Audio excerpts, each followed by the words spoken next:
ప్రజాపాలన విజయోత్సవంలో భాగంగా రాష్ట్ర ప్రభుత్వం ప్రతిష్టాత్మకంగా చేపట్టినటువంటి ఈ యొక్క ఉత్సవాల్లో ప్రతి గ్రామంలో ప్రజాపాలన యొక్క ఉద్దేశాన్ని పాటల రూపంలో పంపించడానికై తెలంగాణ సంస్కృత సారథి సమాచార శాఖ తరఫు నుంచి ఈరోజు కలెక్టర్ గారి నేతృత్వాన ఎంతో అబ్బురంగా ముందుకెళ్తూ పల్లెలలో ప్రచారాన్ని కొనసాగించవలసిందిగా కోరుకుంటూ కార్యక్రమం యొక్క ముఖ్య ఉద్దేశం. పండుగొచ్చినమ్మా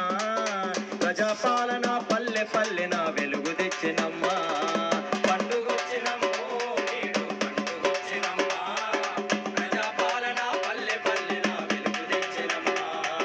ముఖ్యమంత్రి మన రేవంతన్న మూటమెట్టెనమ్మా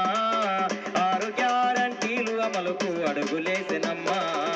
పండుగొచ్చినమ్మో నేడు పండుగొచ్చినమ్మా 200 యూనిట్ల వరకు కరెంటు బిల్లులు కట్టవద్దని చేసే మహిళలకు 500కు గ్యాస్ సిలిండరు 500కు గ్యాస్ సిలిండరు మహాలక్ష్మి